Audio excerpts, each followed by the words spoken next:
Hey everyone, and welcome back to Founders Outlook, the show where entrepreneurial dreams meet reality. I'm Julia Tochu, and today we are getting inside scoop on another incredible founder's journey. Whether you're building your own business, thinking about starting one, or just love hearing how great ideas come to life, you're in the right place. Let's jump in and see businesses through a founder's eyes.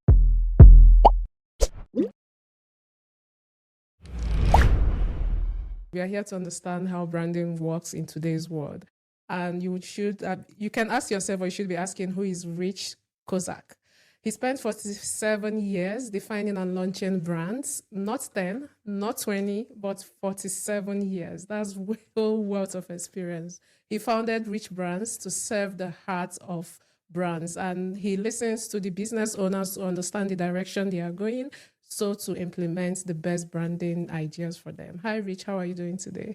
Julia, I'm blessed, and it's a blessing to be here. And I'll tell you, if you are listening to this episode, you are going to hear things you have never heard before. They may be surprising, but they'll also be a blessing. So get a pencil or a pen and get ready to write some things down. You'll be surprised, and it'll be good for you. Rich, in your own words, can you tell us what is branding and why it's important in the business world? Wow. That's such a great question. And it sounds like such a simple question, but normally the answers are complicated or they're filled with jargon. And I'm going to give you a very simple answer, but it's not the one anyone expects. If you're listening to this, please write this down. Your brand is a perception, but it's not your perception. It's not what you think it is. It's not what you say it is. It is what your most important target audience, whom you know you can impact, their life, their business, their company. It's their perception. That is your brand. Your brand is the perception in the mind of your most important target audiences that you know you can impact and you really want to. Everybody else doesn't matter. People tens of thousands of miles away that love to pet giraffes and, or hang out in the surf. If they're not your target audiences, you don't worry about them. Your brand is the perception in the mind of your most important target audiences that you most want to impact. And you can see the impact already, and you know you can make it, and you really want to. Now, that said, branding is everything you do to shape a consistent perception. You can't be switching around. You can't be one thing this minute and another thing next minute, or say you do it this way and then say you do it that way. You'll create confusion. So one of the mandatories for a brand to come alive and not fall flat, and most brands fall flat, is consistency across the board. So branding is everything you get to do, and nobody can afford all the things that are available to us. So you got to be selective. You got to be strategic. It's all those things that you do to shape a consistent perception in the mind of your most important target audiences that you really can clearly see impacting and you really want. When you say branding, because the obvious ones are, is it your logo? Is it the colors you pick? How do you know that, I've branded my business the right way? I'm on the right track in terms of branding. Those things that you just mentioned, well, you asked two questions. Is it these things? First answer, those things you mentioned are not branding. They are marketing execution elements. Okay, because that's where people get it wrong. Branding is the definition and the languaging and the foundational creation of what you want to do and where it goes. There's language to it, there's explanation to it, there's definition to it, there's culture to it, and there's a vision strategically of where it goes, why it even exists. Once that work has been done, once you define and language your brand really clearly, then you make choices about which marketing execution elements you need and what they should be like. So the choice of colors for a logo, for example, that is not a primary choice. You don't do that up front and go, no, we already have our logo. You know what we need is leads. We'll do the branding later. That is 100% backwards. And it will create, chances are, if you don't clearly define, it's not chances are, if you do not clearly define and language your brand so that it is consistent across the board, has unique language that transfers energy and gets credit for what makes you outstanding and creates a positive, ongoing recognizability, not just, oh, there's that stupid logo again. If you don't have those things, your brand will fall flat. And what you'll experience, instead of your brand coming alive and people going, oh, I love that. Well, I think I want that. What is that? You'll create confusion, misinformation. You'll spend a lot of money on marketing and you'll think the marketing doesn't work, but it's not the marketing that doesn't work. It's that the brand wasn't clearly defined in the very beginning so that everything it says and does aligns with those impacts you clearly see making. When you do that, you get to the impacts faster, you get to the money faster. Okay. You said stop creating confusion. So you don't encourage pivoting to a different thing once you've started your brand. For instance, YouTube didn't start as YouTube for sharing videos. They started as a dating platform. But after a while, they pivoted into a different line of business. How does this correlate with branding? How does it, is it okay to still pivot to a different type of line of business? For instance, FoundersOutlook. Tomorrow I can come out and say, I'm not speaking to founders again. Maybe I pivot to a different thing. So does this affect branding and how does it help? It's a really helpful question. There are two mindsets. One is big companies, and the other is, let's make it like, solopreneur. Okay. So you got two ends of the spectrum. So when I was with the agency, one of my clients was a 14 billion with a B dollar company, public company. These days, for the last 10 years now, by the way, I think you have an old bio. I'm on my 50th year of defining languaging brands.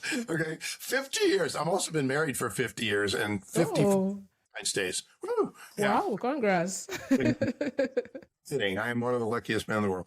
Yeah, you are. So people evolve. You're not the same as you were 20 years ago. Brands evolve, right? Technology changes. The people they have working for them change. The strategy, the new product, the products, the markets that are opening, but things evolve. So it is a natural process. It's expectable that any brand, including an individual, if they are the brand, if we're talking about, Juliet Ochu, the visionary founder of the podcast, the visionary founder of the nonprofit philanthropy, the visionary founder of the business consultancy, you are an individual, you are a brand. And each of those entities, if you will, that you create are also a brand. When someone does a lot of things, so I'm going to get to the heart of your question. What if you decide to change what you do? There can be a perception problem. It depends how it's handled. So I am going to paint a picture that allows you, if you're listening to this episode, to exhale and relax. It's called your umbrella brand. Write that down. No one talks about it. It's not taught. It's not taught because it starts with the process. It starts with the statement, we're all created by the same creator with unlimited power and gifts, and we're all made for a reason. So it gets into an area that business books usually don't talk about. But let's be frank, and I'm going to repeat it. We're all created by the same creator. We're here for a reason. When we ask, what is your will? We're going to get to that reason faster.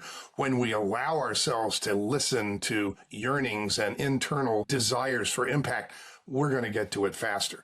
Point is, we're all here for a reason. And when you're found that you're really good at something and you literally enjoy it, and it actually makes impacts on others, maybe on industries, on companies, it could be very mundane impact, but you're really good at it.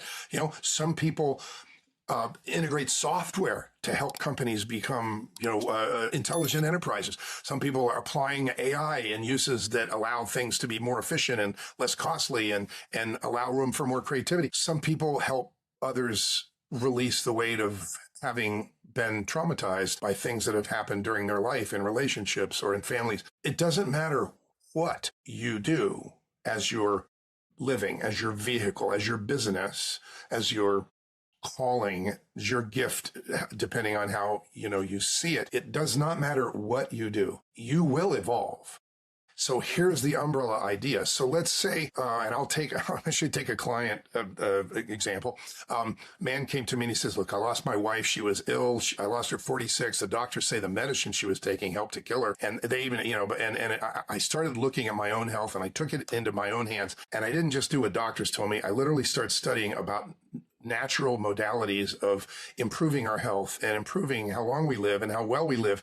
Boy, I studied stem cells and how you can take nutraceuticals to improve your stem cells and your body can rejuvenate faster, how you can have a sharper mind as you age. I got certified. I studied mushrooms, and amazing how mushrooms can literally cure things. You know, most people, when they hear this stuff, go like, oh, this guy's on the fringe. But he was serious, and he came to me and he said, look, this is what I want to do. My heart is in this. I could have saved my wife, I believe, and I want other people to know, if they know they're taking their health into their own hands, here's what you can do. But when he starts talking about all the things he's interested in, it's really confusing. His brand, his umbrella brand, which speaks to the highest level of impact he can possibly envision making with the gifts, experiences, the crap that he's been through, the experiences, all the stuff I just explained. He is the founder of the legacy brand, Mindful Longevity. Renew, rejuvenate, revitalize. Holistic health mentoring that empowers lives. I get chills down my spine when I hear that. Anyone who is aging, helping aging parents, aging themselves, is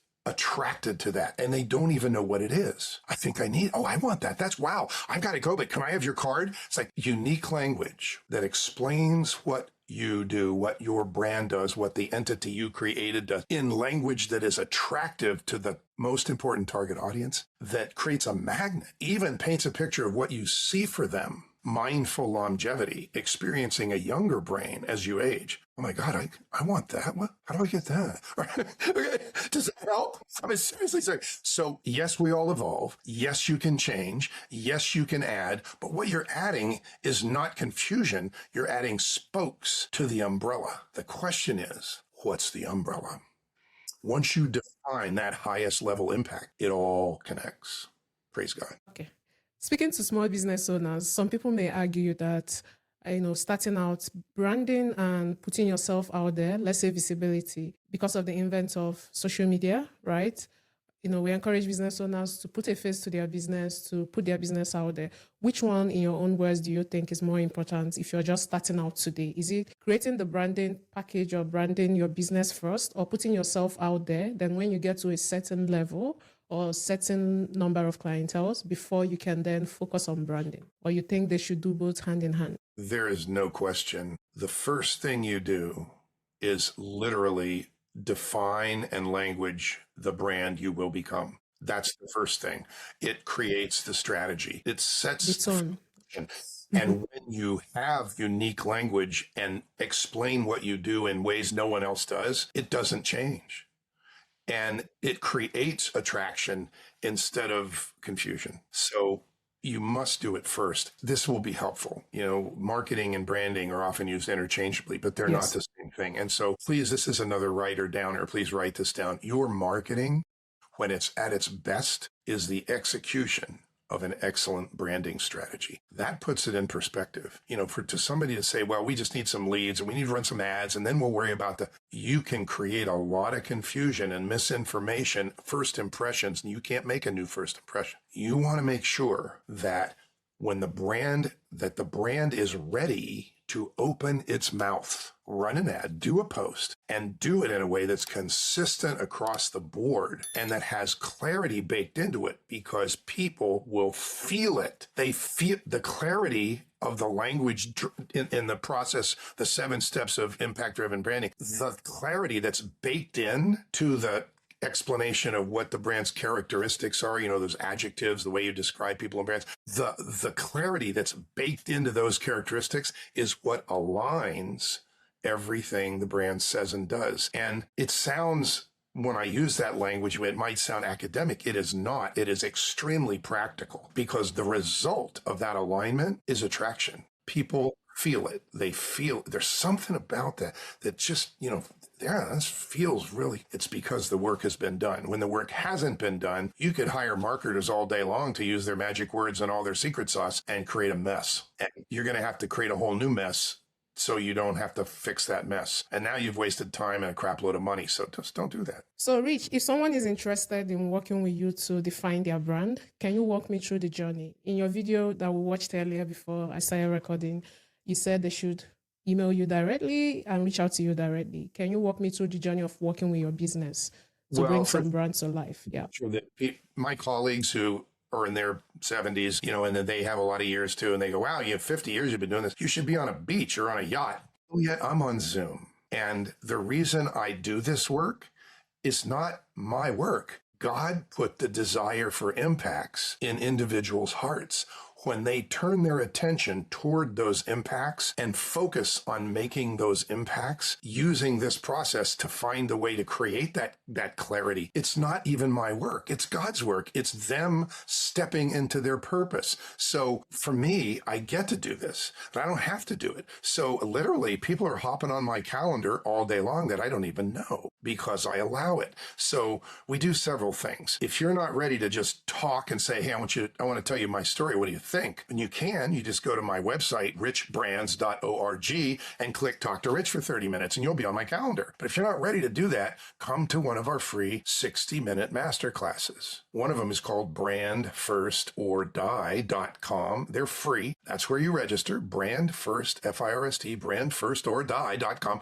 We talk about the need to evolve that perception, or your vision of what you want to do might just die before you're successful if you don't evolve that perception so that you're let in. Pretty powerful 60 minutes. And the other is, you might even consider it more powerful, seems to be more practical. It's called an hour of brand power, and the sign up is brandpowerhour.com. We talk about the 4 things your brand must have. I don't care if you're a solopreneur or a $14 billion company. 4 things your brand must have, or it will fall flat. And we usually get up to as many as 7 of the things brands do that are really common that hurt them. And you need to stop right now. So that's real practical. Powerhour.com. We do them every month. So those are the best ways. Sign up for one of those, or just go on richbrands.org and get on my calendar. You can email me at rich@richbrands.org and tell me all about yourself and say, hey, this is me. I sent some things over and I got on your calendar. Let's talk. That's great. I don't attract everyone. You hear me say,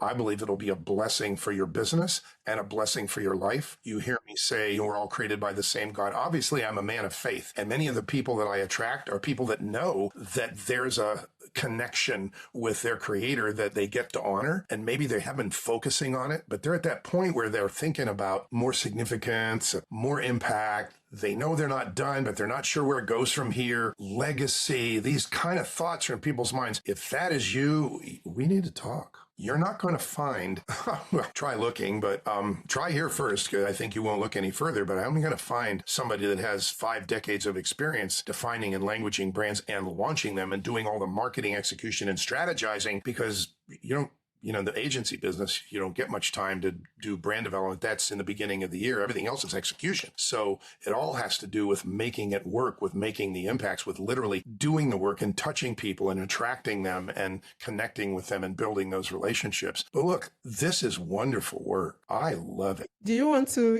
let us in on the 7 steps of the impact-driven branding you shared? You've spoken about it, a few times here.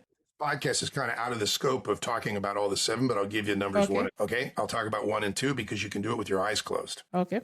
That helps. And that's the reason the book that the book is being published. It's called Impact Driven Branding: 7 Steps to Ensure Your Brand Impacts People's Lives and the World. And each chapter has a little document you do the work on this fill in the blanks document for step 1, We've gotten it to the point where it's obviously a process. It's easy to follow. And it's like anything. If you don't do all the steps in a process, it's not going to turn out well. And people don't even know branding is steps. So step 1, you close your eyes and you ask yourself, hey, what is it going to look like? And you think about yourself. What's it going to look like when everything is working? When I am thriving at this brand, at this business, at these impacts that I clearly see making. Everything is working. I have a book. People say it changed their lives. I create a weekend retreat. It's attended. I'm doing well financially. Everything is working. Picture that and picture what you're doing. Only picture things you really enjoy doing. Okay, don't picture things you think you have to do. Picture what you enjoy doing. That's the first step. Visualize what it looks like when your brand is thriving and everything is working. Did you write a book? Or do you have a podcast? Is your voice important? Do you love to talk one-on-one to people? Or do you love to coach, to speak to thousands at a time? Write down, what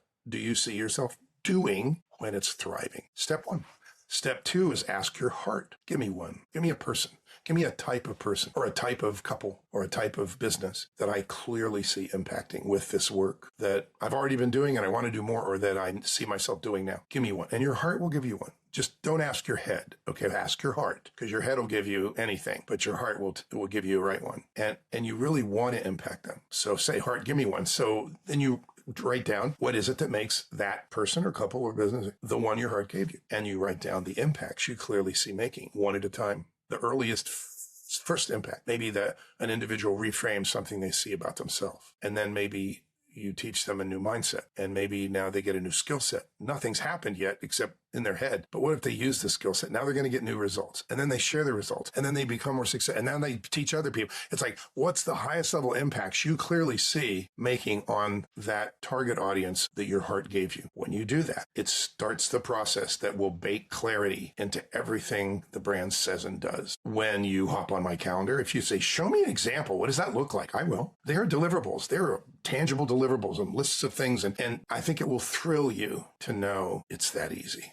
It's that natural because it's authentic to you. Nobody is making up language for your brand. Oh, say this, or here, put on this superhero costume. It comes from the impacts you see in your heart. You can clearly see in your mind's eye. This is all you, and everything is just languaging and defining what characteristics your brand must become to make that impact on that target audience. Okay, that's impact driven. What about categories of expertise? Same thing. What are you expert at? And what category of expertise kind of comes first that you must be known for first to make your impacts faster? And how do we craft that and say it in a way that nobody else says it that way? That's how it works. This is branding done right. And I'm going to say that again. It's branding done right. It's steps, and you don't leave anything out. It's not somebody who calls himself a branding guru coming up with some creative execution that they hope you like. It's coming from inside you. I won't go on and on. You're going to need to trust me on that. Yeah. All day long. Yesterday, I had a one-day workshop with people who are in my Brand Accelerator Mastery program that are going through the 7 steps. And 2 of them are right ready to define the umbrella brand. It happens right at the end, and then write their message hierarchy that they'll use for the next 10 years. And titles and subtitles of content that are pre-written to get credit that you can use probably 4, 5, 6 years to get the brand really launched solidly. And others are right in the beginning, where their heart has given them one, and they've described the person and the impacts, and everyone heard the description and one at a time heard the impacts and said, I think you're going to need to be this characteristic to make that impact. So we ended up with 30 characteristics and the ways you must be those characteristics to make that impact on that person. And they didn't even know the person. It's like, it's very natural. And I don't exaggerate. I teach against using exaggerative language. The process always works because it starts with what's in your heart. All right. Rich, before I let you go, I would like us to do these fire rapid questions. What is the best advice you've ever received as a founder? Don't do everything yourself. If you're going to do it, get it done right, do it yourself. Yeah. All right. The next one is, what is that one thing you wished you had done earlier when you were starting your brand? Well, that's a great question. Thank you. Wished I'd done earlier. Made a roadmap for digital marketing, a timeline and a roadmap for digital marketing, and trained myself on it. I told myself, I'm the creative, I'm the juice here, so I don't want to do that. I want somebody else to do that. I'm at the point now where I'm going to go backwards a little bit, particularly now with AI in the mix, to go backwards a little bit. And I mean, it's not backwards, it's forwards, frankly, but to build competency so I can better manage other people. Okay. You don't understand. You just can't, so you have to. Okay. And failure or fear, which one has taught you more as a business owner? Failure. Failure's feedback. Okay. Yeah. Okay. And I've done a lot of self-development stuff. So, we could, when you've done that, I can talk for months about fear, but, fear isn't real. Okay. So let's not even give it the time of day. Okay. And I'm the guy that it's like, they threw me into a corporation and I wasn't raised in corporations, but like, if there were no rules, I just create the rules. And so that's the guy you're talking to. And it's hard to be afraid of, when you're that person. unless you're afraid of what people think of you, and that's a different workshop. Okay, Yeah. that's being in your head and so forth, and being a people pleaser and all that kind of stuff. But that, I think, when I was really really young, like 5 years, I wanted to please adults because I'd moved into a new town and I didn't know anybody, and I had a funny accent, so it's like I pleased the adults. I learned that early, and older kids. But by the time it was business time, I think it's that didn't work. So tweak it. It's or that really didn't work, or I will never do that again. It's okay. It's like, that's what seasons us. In the big boy industries, when companies are being funded, they don't want to fund executives who haven't failed. They don't. Thank you so much, Rich. I took a lot away from this episode. I'm sure my audience did as well. One of the highlights of this for me is when you said your brand is the perception in the mind of the most important audience you want to impact. Okay. This is a lot. It's a sentence, but it's with heavy meaning. And thank you so much for coming to Founders Outlook. And everyone, thank you for listening and tuning into Founders Outlook today. Please endeavor to like, share, and subscribe. See you on the next one.